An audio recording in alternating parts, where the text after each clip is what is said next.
നമസ്കാരം സുഹൃത്തുക്കളെ.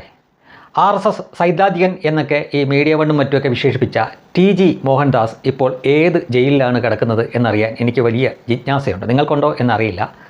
RSSൽ ഒന്നാമത് ഈ സൈദ്ധാന്തികൻ എന്ന പോസ്റ്റൊന്നുമില്ല. ഇനി അഥവാ ഉണ്ടെങ്കിൽ തന്നെ ആ സ്ഥാനം TG മോഹൻദാസിനല്ല. അദ്ദേഹം തന്നെ പറയുന്നതനുസരിച്ചാണെങ്കിൽ വല്ലപ്പോഴും മാത്രം ശാഖയിലേക്ക് പോകുന്ന, വളരെ അത്യാവശ്യ ഘട്ടത്തിൽ എല്ലാ RSSകാരും ചെല്ലണമെന്നൊക്കെയുള്ള ആ ഘട്ടത്തിൽ മാത്രമാണ് അദ്ദേഹം വേഷം പോലും നമുക്കറിയാവുന്ന പോലെ തന്നെ അവർക്കൊരു യൂണിഫോം ഉണ്ടല്ലോ, അതൊക്കെ ധരിക്കുന്നത്. അപ്പോൾ അങ്ങനെ മാത്രം പറഞ്ഞിരിക്കുന്ന ഒരു വ്യക്തിയെ RSS സൈദ്ധാന്തികൻ എന്നൊക്കെ വിശേഷിപ്പിച്ചിട്ടാണ്. കാരണം അങ്ങനെയൊക്കെ പറഞ്ഞാലല്ലേ അദ്ദേഹത്തിനെതിരെയുള്ള എതിർപ്പിന് ഒരു ആക്കം കൂടുകയുള്ളൂ. അപ്പോൾ അങ്ങനെയൊക്കെയുള്ള അദ്ദേഹം സമരം ചെയ്ത വിദ്യാർത്ഥികൾക്കെതിരെ ഒരു വിദ്വേഷ പരാമർശം നടത്തി. അതിൻ്റെ പേരിൽ അദ്ദേഹം ആ കിളവൻ എന്നൊക്കെയാണ് പലരും വിശേഷിപ്പിക്കുന്നത്. എണീറ്റ് നടക്കാൻ വയ്യ, ഒന്ന് ഊതിയാൽ പറന്നു പോകും, അയാളെ അങ്ങനെ ചെയ്യണം ഇങ്ങനെ ചെയ്യണം, അയാളെ അറസ്റ്റ് ചെയ്ത് ജയിലിലിടണം, ജയിലിലിടിഞ്ഞാൽ പോലും പുറത്തു വരരുത്, ഇത്തരം കമൻറ്റുകളും പോസ്റ്റുമൊക്കെയാണ് നമുക്ക് സോഷ്യൽ മീഡിയയിൽ കാണാൻ പറ്റുന്നത്. പക്ഷേ ഞാൻ മനസ്സിലാക്കിയെടുത്തോളം അദ്ദേഹം ഇങ്ങോട്ട് ഒളിവിൽ പോയിട്ടില്ല. അദ്ദേഹം ഈ സംഭവത്തിന് ശേഷവും പിന്നീട് അദ്ദേഹത്തിൻ്റേതായിട്ടുള്ള ചാനലിൽ കൂടെ അദ്ദേഹം വീഡിയോ ചെയ്യുന്നുണ്ട്, അദ്ദേഹം മറ്റ് ചാനലിൽ പോയി പ്രതികരണം കൊടുക്കുന്നുണ്ട്. ഇതൊക്കെ ഇവിടെ സംഭവിക്കുന്നുണ്ട്. അദ്ദേഹത്തിനെതിരെ പലരും കേസ് കൊടുത്തു, അദ്ദേഹത്തിനെതിരെ അന്വേഷിക്കാൻ ആഭ്യന്തരമന്ത്രി തന്നെ ഉത്തരവിട്ടു എന്നുള്ള വാർത്തയെ നമ്മളെല്ലാം കണ്ടു. എന്നിട്ടും ഈ വലിയ ആരോഗ്യമൊന്നുമില്ലാത്ത ഈ മനുഷ്യനെ എന്തുകൊണ്ടാണ് കേരള പോലീസ് ഇത്ര സമയമായിട്ടും ഇത്ര ദിവസമായിട്ടും അറസ്റ്റ് ചെയ്യാത്തത്? ഇത് നമ്മൾ ചിന്തിക്കേണ്ടതല്ലേ? അദ്ദേഹം ഏതാണ്ട് 33 മിനിറ്റുള്ള ഒരു വീഡിയോ ആണ് ചെയ്തത്, ഇപ്പോൾ ഈ വിവാദത്തിന് കാരണമായ വീഡിയോ. അതിലെ കുറച്ച് ഭാഗം, ഏതാനും മിനിറ്റുകൾ മാത്രമുള്ള ഒരു ഭാഗം മുറിച്ചെടുത്തിട്ടാണ് ഇപ്പോൾ ഈ വിവാദം മുഴുവൻ ഉണ്ടാക്കിയത്. അതിനാൽ തന്നെ ഈ കേസ് വരുമ്പോൾ പോലീസ് തീർച്ചയായിട്ടും അവരൊരു ടീം കാണും. അവർ ഈ വീഡിയോ മുഴുവൻ 1, 2, 3, 4 തവണ പരിശോധിക്കും. ആ വീഡിയോ മുഴുവൻ കേൾക്കുന്ന അവർക്കറിയാം ഇതിൽ കേസെടുക്കാൻ പറ്റിയ ഒന്നുമില്ലെന്ന്. ഇത് കേസെടുത്തിട്ട് കോടതിയുടെ മുന്നിലോട്ട് ചെന്ന് കഴിഞ്ഞാൽ കോടതി നല്ലത് പറയുമെന്നും ഇത് സംഗതി എടുത്ത് ചവറ്റുകുട്ടയിടുമെന്നും അവർക്കറിയാം. അതിനാൽ അതുകൊണ്ടായിരിക്കാം ഇതുവരെയും കേസെടുക്കാത്തത്. ഇനി ഈ കാര്യത്തിൽ TGയെ തെറ്റിദ്ധരിച്ചിരിക്കുന്ന ആളുകളുമുണ്ട്. അവരുടെ അറിവിലേക്കായിട്ട് പറയുകയാണ്. TG എന്താണ് ഉദ്ദേശിച്ചത് എന്ന് ചോദിച്ചു കഴിഞ്ഞാൽ TG പറഞ്ഞത് എന്താണ്? കലാപസമാനമായിട്ടുള്ള ഒരു സമരം വരുമ്പോൾ ഞാനാണ് അധികാരത്തിലെങ്കിൽ ഞാൻ പോലീസിനോട് പറയും, നിങ്ങളുടെ കയ്യിൽ തോക്കും ലാത്തിയൊക്കെ ഉണ്ടല്ലോ, ചെല്ലു, അവരെ അടിച്ചോടിക്കാൻ പറ്റിയില്ലെങ്കിൽ വെടിവെക്ക്, കുറച്ച് പേരൊക്കെ മരിച്ചേക്കും, കുറച്ച് ശവം അവിടെ വീണേക്കും, എടുത്ത് ആശുപത്രിയിലേക്ക് കൊണ്ടുപോകും.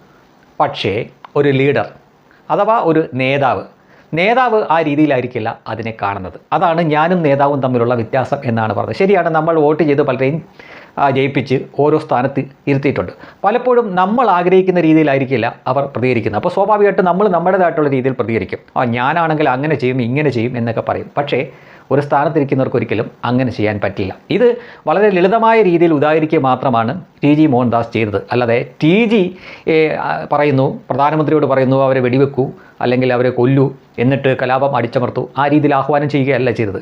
TG പറഞ്ഞത് TG എന്നൊരു സാധാരണപ്പെട്ട വ്യക്തി ആയിരുന്നുവെങ്കിൽ നമ്മൾ അങ്ങനെ ചിന്തിക്കും. എന്നാൽ ലീഡറായിരിക്കുന്ന ഒരാൾ, ആ സ്ഥാനത്തിരിക്കുന്ന ഒരാൾ, അധികാരത്തിലിരിക്കുന്ന ഒരാൾ ഒരിക്കലും അങ്ങനെ ചിന്തിക്കില്ല.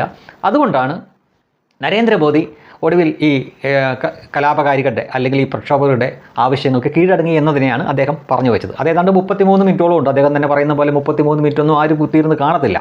അതിലെ വിവാദമാക്കാൻ ആവശ്യമുള്ള ചില സാധനങ്ങൾ മാത്രം കട്ട് ചെയ്ത് എടുത്തിട്ടാണ് ഇവർ പ്രചരിപ്പിച്ചത്. ഇത് കണ്ടിട്ട് സുരേഷ് ഗോപിയുടെ മോൻ പോലും അയാളെ പിടിച്ചകത്തിടണം, അങ്ങനെയാണ് ഇങ്ങനെയാണ് എന്നൊക്കെ പറയുന്നുണ്ട്. സുരേഷ് ഗോപിയുടെ മകനായതുകൊണ്ട് മാത്രമാണ് ആ ചെറുക്കൻ പലപ്പോഴും ഏറിൽ പോവാതെ ഇങ്ങനെ നിൽക്കുന്നത് എന്ന് ഓർക്കുക. സുരേഷ് ഗോപി എന്ന വ്യക്തിയുടെ മകനായതുകൊണ്ട് മാത്രമാണ്. അല്ലായിരുന്നെങ്കിൽ സംഘിയുടെ കൈകൊണ്ട് തന്നെ പലതവണ ആകാശ സഞ്ചാരം നടത്തേണ്ട ഒരു മുതൽ തന്നെയാണ് ഈ മാധവ് സുരേഷ് ഗോപി എന്ന വ്യക്തി. അത് എത്ര കാലം കൂടി സുരേഷ് ഗോപിയുടെ മകൻ എന്ന പരിഗണന ആ ചെറുക്കന് കിട്ടുമെന്ന് എനിക്കറിയില്ല. എന്തായാലും ഇതാണ് സത്യം. ഇപ്പോൾ കുറച്ച് പേർക്കെങ്കിലും ഈ കാര്യം മനസ്സിലായി എന്ന് വിചാരിക്കുന്നു. എന്നിട്ടും മനസ്സിലായില്ലെങ്കിൽ ഞാൻ എൻ്റെ അനുഭവം പറയാം. എനിക്ക് ചില സമയങ്ങളിൽ നമ്മുടെ പോലീസ് സൈബർ വിങ്ങിൽ നിന്നും ചില കോളുകൾ വരാറുണ്ട്. അപ്പോൾ ഞാൻ ആദ്യമൊക്കെ എനിക്ക് ഭയങ്കര പേടിയായിരുന്നു. പിന്നീട് ഞാൻ വളരെ കൂളായിട്ട് തന്നെ ഇതൊക്കെ അറ്റൻഡ് ചെയ്യാൻ തുടങ്ങി. അപ്പോൾ അവരെന്നെ വിളിക്കും, എന്നിട്ട് ചോദിക്കും, നിങ്ങൾക്കെതിരെ ഒരു പരാതി വന്നിട്ടുണ്ടല്ലോ എന്ന് ചോദിക്കും. അപ്പോൾ ഞാൻ ചോദിക്കും ഏത് പോസ്റ്റാണ് അല്ലെങ്കിൽ ഏത് വീഡിയോ ആണ്? അപ്പോൾ ഇന്ന വീഡിയോ ആണെന്ന് പറയും. അപ്പോൾ ഞാൻ ചോദിക്കും നിങ്ങളത് കണ്ടോ? തീർച്ചയായിട്ടും ഞങ്ങൾ പരാതി വരുമ്പോൾ അത് കാണണമല്ലോ, ഞങ്ങളുടെ ടീം 2 തവണ അത് കണ്ടു. അപ്പോൾ ഞാൻ ചോദിക്കും സാർ എന്താണ് അടുത്ത സ്റ്റെപ്പ്? അപ്പം ഞാൻ ഇത് കണ്ടിട്ട് ഇതിൽ കേസെടുക്കാനുള്ളത് ഒന്നും ഉണ്ടതായിട്ട് തോന്നുന്നില്ല എന്ന് പറയും. ഞാൻ ചോദിച്ചു എന്താണ് ഇനി? അല്ല, ഇതിൽ കേസൊന്നും എടുക്കാൻ പറ്റില്ല എന്ന് ഞങ്ങൾ റിപ്പോർട്ട് കൊടുക്കും, അത്രയേ ഉള്ളൂ എന്ന് പറയും. അപ്പോൾ ചിലരെന്താ ചെയ്യുമെന്ന് ചോദിച്ചു കഴിഞ്ഞാൽ പോലീസിൽ ഇത് കൊടുത്തിട്ട് കേസെടുക്കാൻ പറ്റില്ല എന്ന് കണ്ട് തിരിച്ചവർ കൊടുത്തു കഴിയുമ്പോൾ അവർ ഏതെങ്കിലും വക്കീലിനെ പിടിച്ചിട്ട് ഒരു വക്കീൽ നോട്ടീസോ അല്ലെങ്കിൽ കോടതി വഴിയോ ഇത് കേസാക്കാൻ വേണ്ടി ശ്രമിക്കും. അവിടെയും ഇത് നിൽക്കത്തൊന്നുമില്ല. 1, 2 തവണ ആളെ മെനക്കെടുത്താം എന്നതിൻ്റെ അപ്പുറം ഒന്നും സംഭവിക്കത്തില്ല. ഇനി മാധ്യമപ്രവർത്തകർ ചെയ്യുന്ന ചില പരിപാടിയുണ്ട്. മാധ്യമപ്രവർത്തകരായിട്ട് പ്രവർത്തിച്ച് പരിചയമുള്ളവരും അതേപോലെ തന്നെ വക്കീലന്മാരും ഒക്കെ അവർക്ക് ചില ആരോപണം വളരെ വൃത്തിയായിട്ട് ഉന്നയിക്കും. പക്ഷേ അതിൻ്റെ അവസാനം ഉണ്ടത്രേ, പറയുന്നത്രേ, അങ്ങനെയാണത്രേ എന്നൊക്കെ അങ്ങ് ചേർക്കും, ഒരു ക്വസ്റ്റ്യൻ മാർക്കും കൂടെ. എന്നിട്ട് കേസ് ആയി എന്ന് തന്നെ വെക്കുക. അവിടെ ചെല്ലുമ്പോൾ അവർ പറയുന്നത് അത് ഞങ്ങളുടെ ആരോപണമല്ല, ഇന്നൊരാൾ പറഞ്ഞ അയാളെയാണ് ഞങ്ങൾ കോട്ട് ചെയ്തിരിക്കുന്നത്, മാത്രമല്ല അങ്ങനെയാണത്രേ, ഉണ്ടത്രേ, ചെയ്തത്രേ, ഇങ്ങനെയാണല്ലോ കൊടുത്തിരിക്കുന്നത് എന്ന തരത്തിലാണ്.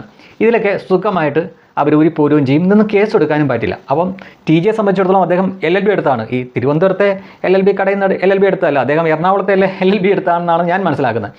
പിന്നെ കുറേ വർഷമായിട്ട് ഈ മാധ്യമരംഗത്ത് അദ്ദേഹം നിറഞ്ഞു നിൽക്കുകയാണ്, ചാനൽ ചർച്ചകളൊക്കെയുണ്ട്. അദ്ദേഹത്തിന് ഒരുമാതിരിപ്പെട്ട ചാനലുകാർ വിളിക്കത്തില്ല. എന്താണെന്നറിയുമോ? അദ്ദേഹത്തിനെതിരെ സ്കോർ ചെയ്യാൻ വലിയ പ്രയാസമാണ്. അദ്ദേഹം സ്കോർ ചെയ്ത് കയറുകയും ചെയ്യും. കാരണം അങ്ങനെ ഒരു രൂപത്തിലിരിക്കുന്ന ഒരു വ്യക്തി അത്രയും ഷാർപ്പായിട്ടുള്ള വിമർശനമായിരിക്കും കൊടുക്കുന്നത്, തിരിച്ചടിയായിരിക്കും കൊടുക്കുന്നത്. കൗണ്ടർ എന്ന് പറഞ്ഞു കഴിഞ്ഞാൽ തടയാൻ പറ്റാത്ത കൗണ്ടറായിരിക്കും അദ്ദേഹം കൊടുക്കുന്നത്. കാരണം വസ്തുതകൾ വെച്ച് വർഷം വെച്ചിട്ട് നടന്ന സംഭവങ്ങളൊക്കെ അധികരിച്ചുകൊണ്ട് നടന്ന സംഭവങ്ങളൊക്കെ കൂട്ടുപിടിച്ചുകൊണ്ടായിരിക്കും അദ്ദേഹം മറുപടി കൊടുക്കുന്നത്. ഈ പ്രായത്തിലും അദ്ദേഹത്തിൻ്റെ ബുദ്ധി നല്ല ഷാർപ്പാണ്. അതിനാൽ ഇത്തരം അഭ്യാസങ്ങളൊക്കെ അദ്ദേഹത്തിന് നന്നായിട്ട് അറിയാം. അപ്പോൾ അദ്ദേഹമാണ് ഇവർ പറയുന്ന പോലെ വിവാദമായിട്ടുള്ള പരാമർശം നടത്തിയത്. പോലീസോ കോടതിയാവട്ടെ, കാരണം ഒരു കേസായി കഴിയുമ്പോൾ അദ്ദേഹം പറഞ്ഞ എന്താണ് എന്നത് ഒരു ഭാഗം മാത്രമായിരിക്കില്ലോ നോക്കുന്നത്, മുഴുവൻ വീഡിയോ നോക്കും.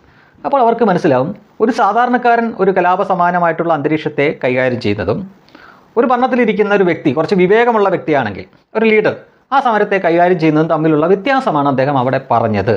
അല്ലാതെ സമരക്കാരെ അങ്ങ് വെടിവെച്ച് കൊന്നേക്ക്, എന്നിട്ടെടുത്ത് അവരുടെ ശരീരങ്ങളെടുത്ത് ആശുപത്രിയിലോട്ട് കൊണ്ട് തട്ടിയേക്ക്, ഈ രീതിയിലൊന്നുമല്ല, അങ്ങനെ ചെയ്യാനുമല്ല അദ്ദേഹം പറഞ്ഞത്. സാധാരണക്കാരനായിട്ടുള്ള വികാരപരമായി പ്രതികരിക്കുന്ന, അതാണ് അതിൻ്റെ ശരിയായിട്ടുള്ള രീതി. കാരണം ഇവിടെ സമരം അവസാനിപ്പിച്ചപ്പോൾ വികാരപരമായി പ്രതികരിച്ച സംഘികളെയും നമ്മൾ കണ്ടു, വികാരപരമായി പ്രതികരിച്ച എതിർ വിഭാഗക്കാരെയും കണ്ടു.